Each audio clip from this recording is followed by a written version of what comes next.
We are in New York with Genzio, and this week we're interviewing some of the best talent in New York. And today I'm gathered with Alex from Rarible. Hi, Alex. I'm here. How's this week going for you? It's a lot. I actually enjoy it. NFT NYC, it's my third, I think, and they're all different from each other. The energy for this one is good one. I approve it. Yeah. You've been in the space for quite a while. I mean, Rarible was one of the first NFT marketplaces I used.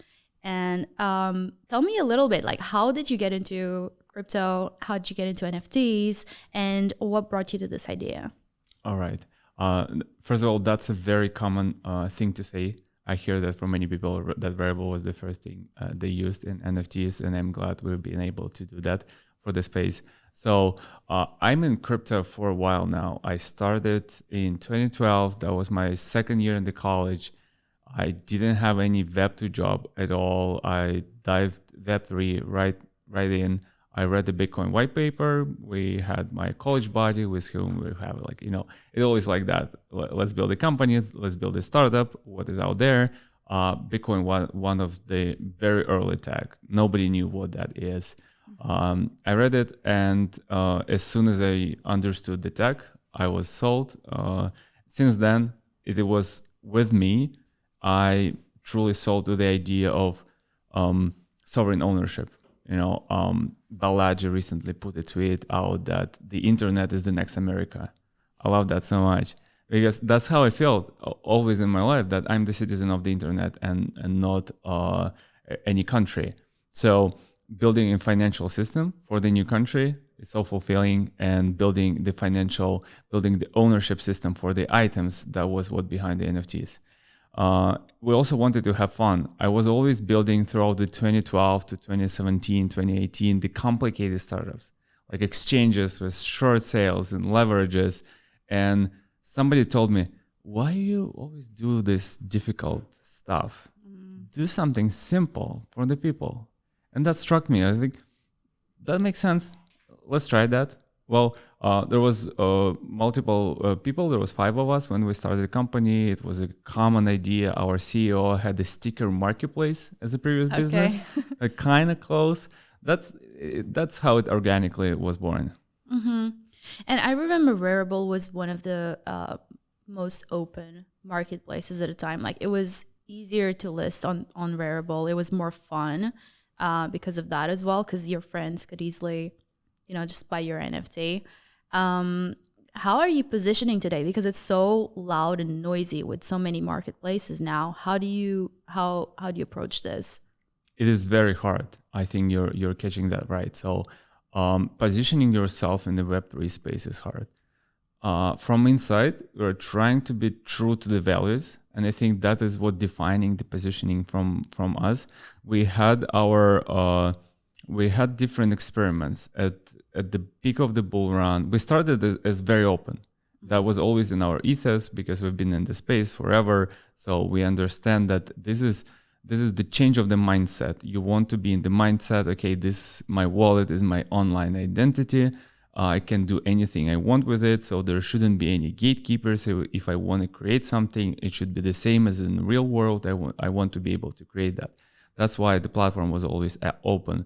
Then there was some problems. Okay, how do we tackle with spam now, or any other things like that? We implemented verification system, and then we started working more with B2B companies, and they're way more protective of their users. So that's a very complex question, and I think it's a balance between being cool and true to the values, but in the same time we optimize the hard things to remain easy. So it should be like iPhone. You can be a power user and you can understand very little about the phones, and it will be as good for you as using the iPhone. That's our target. So being open, true to the Web3 values, and still easy to use, because many of the companies that are true to the Web3 values, they make it hard to use. They're like, okay, we're only for like ETH maxes, BTC maxes, we're only for crypto natives, but that's also like, it's segregating. It should be for everyone, but true to the values. Yeah. And I mean, how long ago did Rarible start?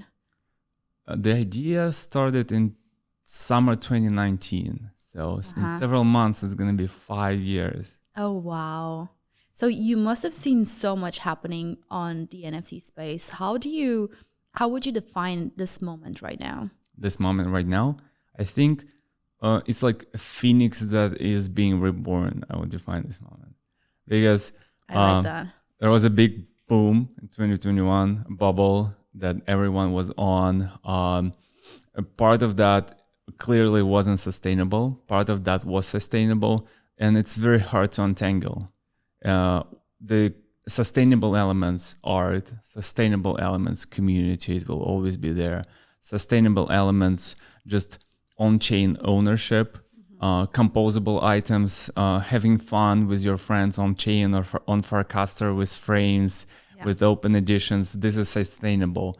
Bubbles, reselling your items with the 10x prices, just trying to benefit from it, not sustainable. And we're seeing that dying, frankly, today. So the ETH NFTs are a bit in a sad space. Ordinals are in a good space, but they're in a, say, repeating the ETH timeline. So they will, that's a prediction, they might be in a sad space a little bit like in a year from now. Okay. But we still need to build the sustainable communities. We need to build the sustainable use cases on faster chains, on something that is scalable.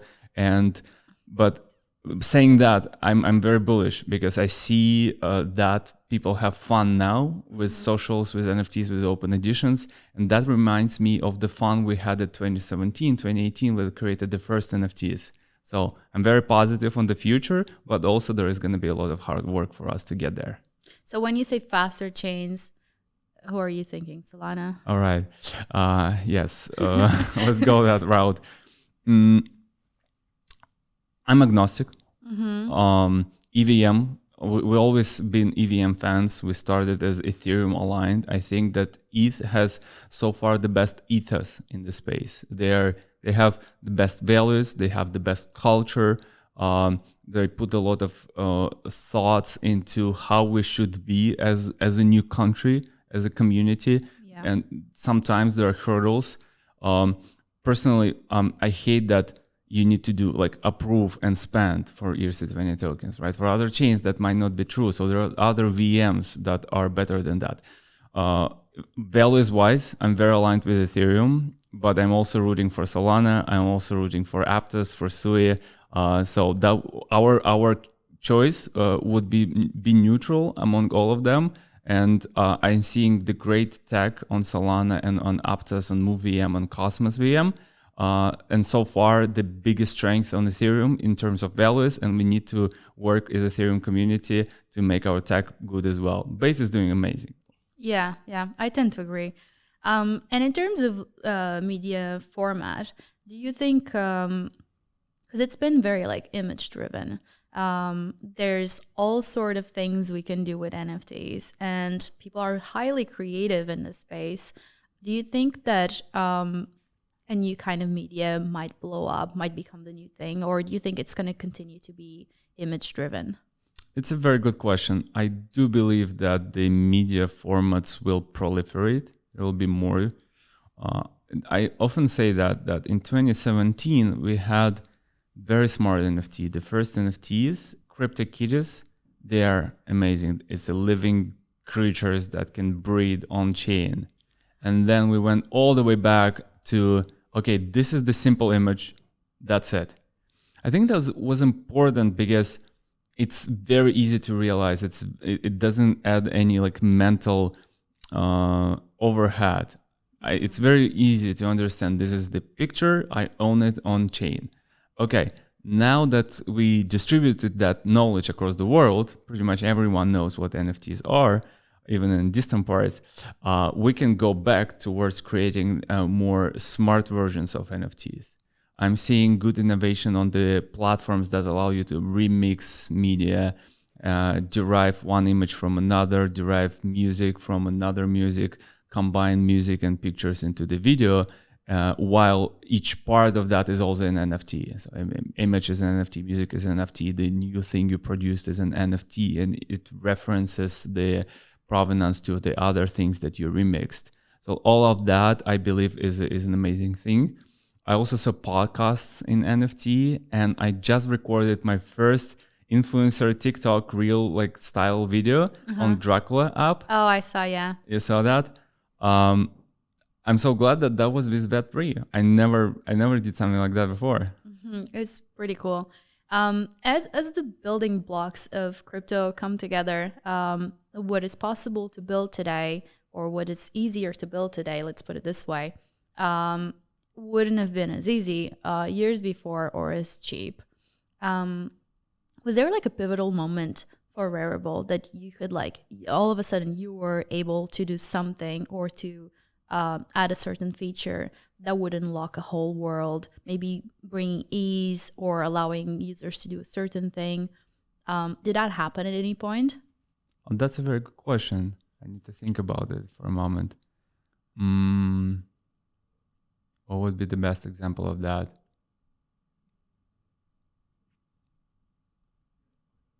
Probably we are just about to see that. The wallets. The wallets was always difficult. We are finally seeing the adoption of passkey wallets, smart wallets. So it is not implemented yet on Rarible, but this is coming very, very shortly, that you would be able to create a value aligned wallet. So there is a lot of wallets that are easy to create, but are not value aligned. You're not custodying your funds. They're like with somebody else, and this entity needs to be regulated. That's not what we were fighting for. So the value aligned wallets like Coinbase Smart Wallet, when you can use passkey and you can have on-chain wallet that will be ultimately yours, but in the same time, Apple would custody your private key in a secure way. I think this is going to change the industry. This is going to change Rarible a lot. And of course, layer 2s, they don't feel like as new experience. They feel like as ETH experience. But just clicking a button and seeing the transaction to confirm is a magical experience that you can go back to waiting a minute until transaction confirms after you experience that.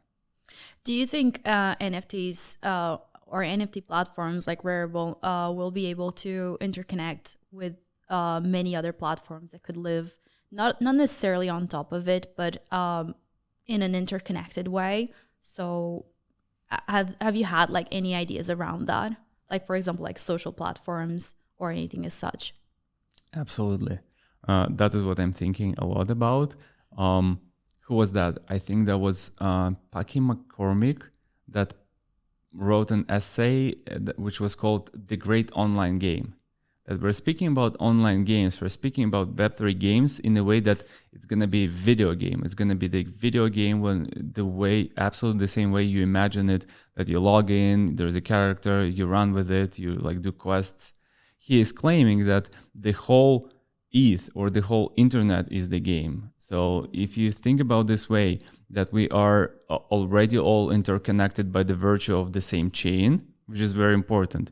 You're buying tokens of some project, and then you go to exchange, you sell them, and it's if you abstract away, you can think that you are in a game and you go from a shop to the tavern. It's not video, it's text based and browser based.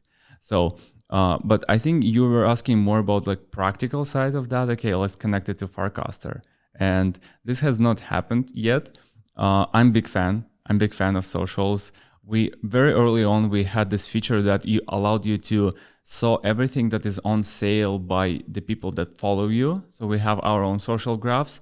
I think that wasn't like widely adopted. So we're going to replace that with external social graph. We're going to adopt the following feeds once again at some point. So this interconnection is absolutely coming.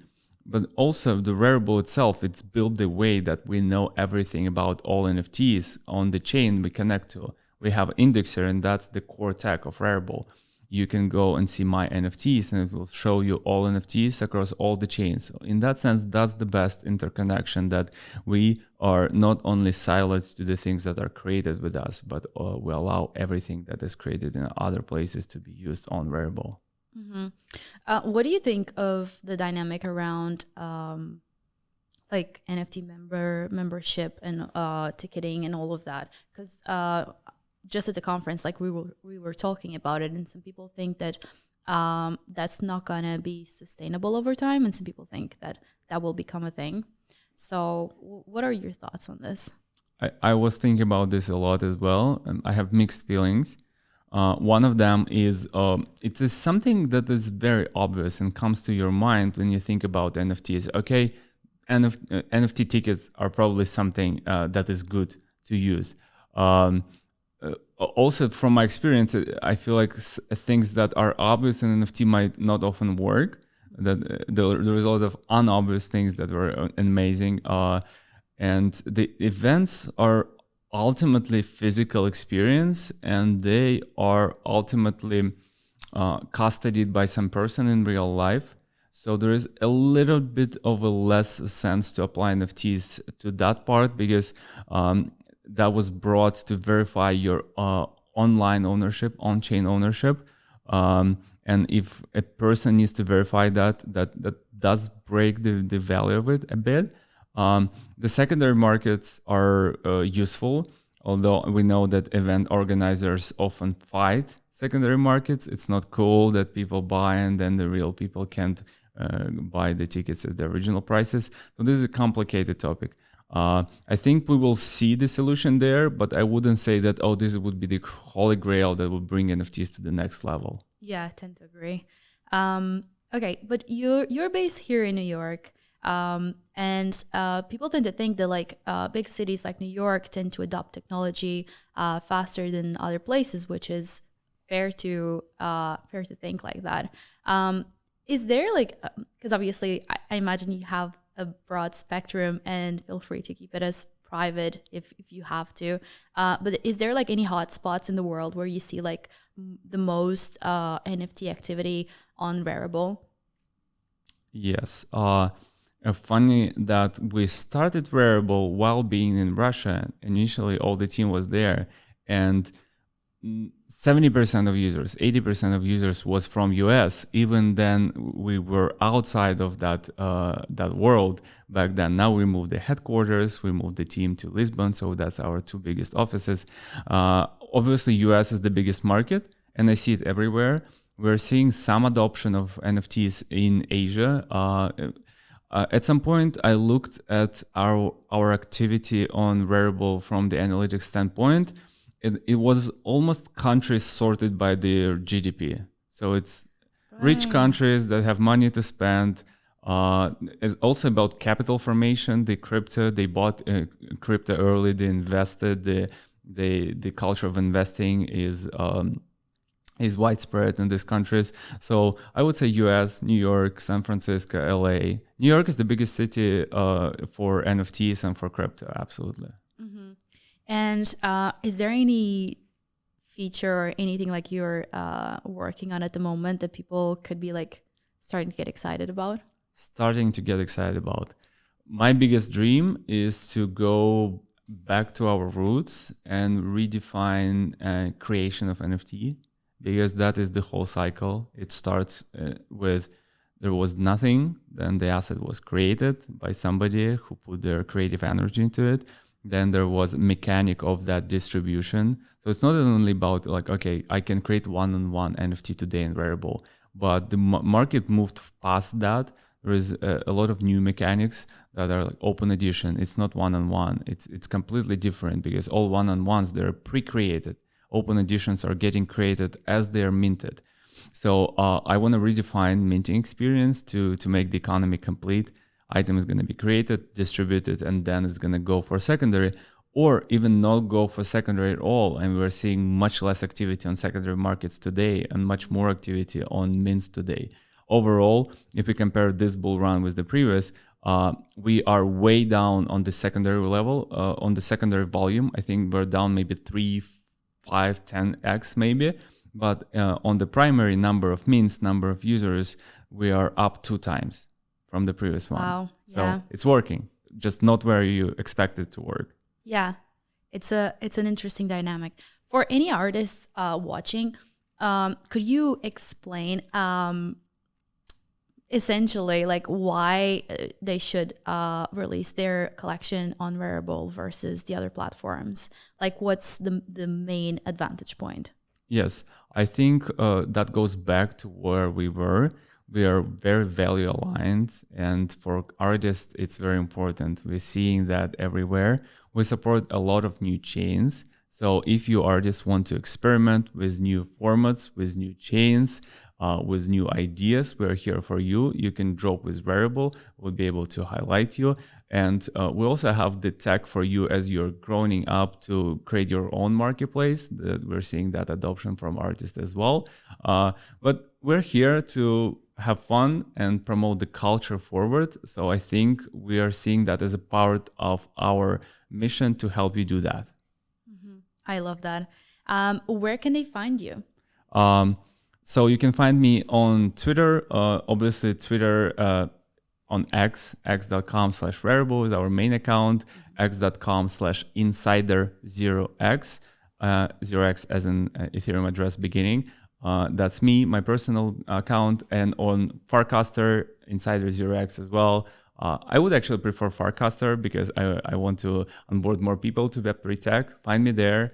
Let's have fun. Alex, thank you. Thank you so much for having me.